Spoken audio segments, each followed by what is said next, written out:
Bila ada tetap itu tidak bergenjak kiri dan kanan itu, disitulah tercapainya satu sudut kegemilangan atau kegembiraan insaniah itu tetap. Manusia ini salah satu sudut daripada diri manusia itu ketetapan. Kalau tak tetap, tak selesai hidup itu. Tengok kita berdepan dengan satu masalah, kita berbelah bagi antara nak tak nak, tak nak nak. Susah juga itu. Susah juga itu. Tapi kalau kita sudah tetap, aku nak itu, tak nak yang ini, senang kan? Yakin itu. Dibangkitkan segala anbiya, aulia, siddiqin, syuhada, wassalihin itu yakin. Yakin, bukan syak, bukan zan, bukan waham. Ya, istimewa khasnya itu pada sudut-sudut tertentu itu mesti yakin. Setengah-setengah sudut itu zan masih boleh pakai lagi. Setengah-setengah bahagian itu syak pun boleh pakai lagi. Setengah itu waham pun boleh pakai lagi.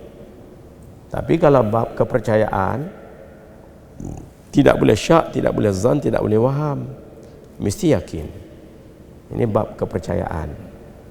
Ya, sebab apa yang mesti kepercayaan, mesti yakin, sebab wa ma khalaqtul jinna wal ins illa liya'budun.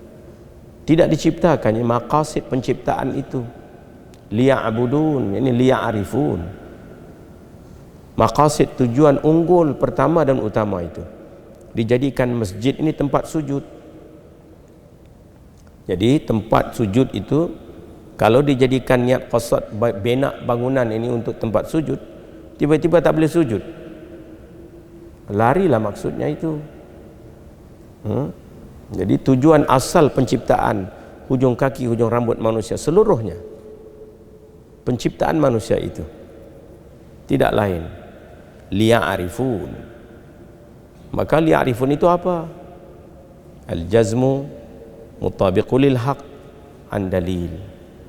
Boleh sampai kepada jazam mutabiqulil haq an dalil kalau tidak ada penerangan terang jelas nyata, tak boleh sampai.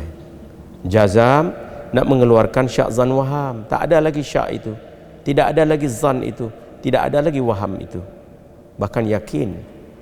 Mutabiqulil haq nak mengeluarkan jahil basit dan jahil murakab, tak ada lagi jahil murakab, tidak ada lagi jahil basit. Apakah jahil basit itu? Jahil basit itu pendapatan, sesuatu pendapatan yang ringkas, yang mudah, tak tahu dia langsung, pendapat yang tak tahu. Bila kita soal dia, kamu tahu bagaimana nak pergi ke tempat sekian-sekian? Tak tahu. Atau kita soal dia, kamu tahu benda apa itu? Tak tahu apa itu. Apa juga yang kita persoalkan pada dirinya itu, dengan ringkas, dengan mudah dia mengatakan aku tidak tahu. Ini basit, mudah, ringkas, senang. Senang kita nak tangani dia, sebab dia mengaku dia tak tahu. Jahil juga itu, tapi jahil yang masa basit, mudah, senang, ringkas. Tidak kekacauan lagi nak berdepan. Cuma kita terang dengan dia, oh awak tak tahu ya, begini A, B, C, D, dia pun terima terus, faham. Jahil basit. Yang kedua ini jahil murakab. Ya, jahil itu tidak mengetahui akan hakikat sesuatu. Murakabun itu bersusun, lebih daripada satu itu murakab. Ya, tersusun di sini dua perkara tersusun pada seorang, hal keadaan tidak tahu itu. Jahil yang murakabun, yang bersusun itu. Apa contohnya? Kita soal dia, kamu tahukah apa ini? Saya tahu. Apa itu? Itu pen. Jadi satunya, apa yang dia tahu itu salah.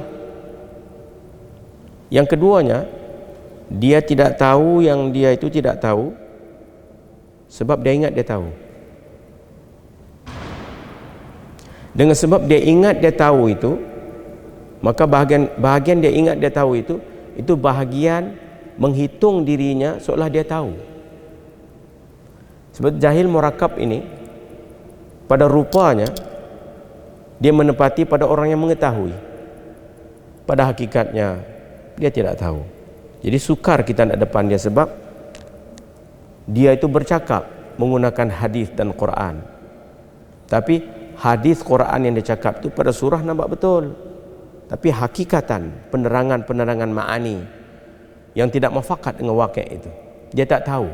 Dia ingat dia tahu. Wah, susahlah. Kalau orang yang macam ini dibenarkan bercakap, orang yang macam ini yang kita jadikan pusatan tumpuan kita itu, kita pula tin kosong, tak tahu, kita terima terus, kita pun akan jadi macam dia juga. Lama-lama orang yang kedua pun terima juga, orang ketiga, lama-lama 1000 orang macam itu. Sudah jadi satu jemaah pula di situ. Jenuh. Sebab itu wajib menuntut ilmu yang fardu ain itu. Nak selamat daripada bala bencana itu. Kalau kita tidak mau menuntut ilmu fardu ain, ini ilmu yang fard ain, ilmu yang ditetapkan di atas ain, di atas diri itu, setiap individu itu, bukan kifayah, bukan satu orang buat yang lain tidak payah buat lagi, bahkan aini setiap diri individu itu, supaya terlepas dia itu daripada bala bencana yang pasti berlaku kalau setiap diri tidak memenuhi hak-hak diri itu. Ada faedah yang besar dan ada mudarat yang besar kalau kita tidak ikut, kalau kita tidak dedahkan diri kita itu pada menuntut ilmu yang fardu ain. Jadi walhasil ma'rifah itu sudut jazam mutabiqul lil haq, yakni mengeluarkan daripada jahil basit dan jahil murakab. Dan dalil itu mestilah sampai kepada madlul, ya, jangan sampai pada bahlul, mesti sampai pada madlul. Yani sekarang itu manusia ada dalil, tapi dalil tidak menyampai kepada madlul, tak sampai pada madlul, berpusinglah dia itu, tak kemana-mana jugalah, kacau juga itu. Pada zahir nampak dia bercakap ilmu, tapi halnya tak ada hal bagi dalil itu. Madlul yang nampak terang, madlul itu dia akan menimbulkan hal itu. Ada perubahan bagi orang yang ada dalil itu, dan bukan dalil kosong, dalil yang disokong dengan mutabiqul lil haq. Dan mutabiqul lil haq itu disokong kukuh pula dengan al-jazmu, tidak ada padanya syak, zan, waham, bahkan jazam, yakin. Dan yakin itu disertai dengan jumhur, kebanyakan daripada awal zaman sampai akhir zaman.